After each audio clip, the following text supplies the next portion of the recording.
Thanks for watching. Don't forget to like, comment, share and subscribe to Mufti Tariq Masood, famous scholar. جس آدمی نے دنیا میں زیادہ کام کرنا ہے نا, زیادہ تو نہیں کہہ سکتے, علمی کام جس نے کرنا ہے دنیا میں, علمی کام جس نے علمی کام دنیا میں بھائی صفی آپ بیان کے بعد مجھ سے ملیں, کچھ چیزیں فوراً پارسل کرنی پڑتی ہیں, وہ دماغ سے رہ گئیں تو پھر وہ رہ جاتی ہیں, تو میری عادت ہے جو بات دماغ میں آتی ہے نا کرنا ہے, میں فوراً ڈائری میں لکھتا ہوں, اپنے دماغ میں نہیں رکھتا, ٹینشن لینے کا نہیں ہے نا, فوراً ڈائری میں لکھو اس کو. تو ابھی ان کو دیکھ کے مجھے کام یاد آیا, ڈائری جیب میں اس وقت ہوتی نہیں ہے تو وہ پارسل کر دو, سمجھ رہے, اپنے دماغ کو نا انسان خالی رکھے.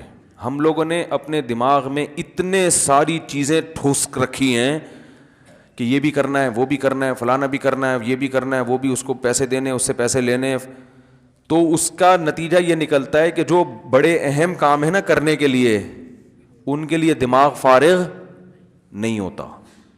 سمجھ رہے, فارغ نہیں ہے, اتنی کچا کچ کھچڑی دماغ میں, جیسے دیگ میں چاول ہوتے ہیں نا کھچڑی, ایسے دماغ میں 100 قسم کے کام ٹھسے ہوئے ہیں. حضرت حکیم الامہ مولانا شرف علی تھانوی رحمہ اللہ تعالیٰ ایک دن صبح فجر کی نماز کے بعد چہل قدمی کرتے تھے اور ذکر بھی کرتے تھے.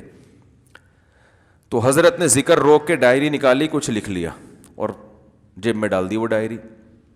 کسی نے پوچھا اتنی کیا پھرتی ذکر کر رہے ہیں اتنے دھیان سے, اور فرمایا کہ میرا دل اس وقت اللہ کی طرف مشغول ہے. تو ایک کام یاد آیا تھا مجھے, تو میں نے سوچا کہ اس کو دماغ سے ڈائری پہ شفٹ کر دو, اور دماغ کو پھر کس کے لیے خالی کرو, اللہ کے لیے, ورنہ وہ بار بار کام کیا کرے گا, پریشان.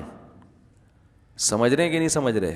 تو خاندانی لوگوں کی ایسی زندگی ہوتی ہے کہ اللہ کے یاد سے غفلت نہ ہو. بھائی وہ اپنے دماغ کو تو ادھر کے لیے رکھو نا, کام تو ہوتے ہی رہیں گے, تو اس کو ڈائری کو ٹینشن میں ڈالو, صحیح ہے نا, ڈائری کو بولو یہ تمہاری ٹینشن ہے, یہ میری ٹینشن نہیں ہے. پھر کسی فارغ وقت میں انسان وہ ڈائری دیکھے کیا کیا کرنا تھا. Thanks for watching. Don't forget to like, comment, share and subscribe to Mufti Tariq Masood Speeches channel.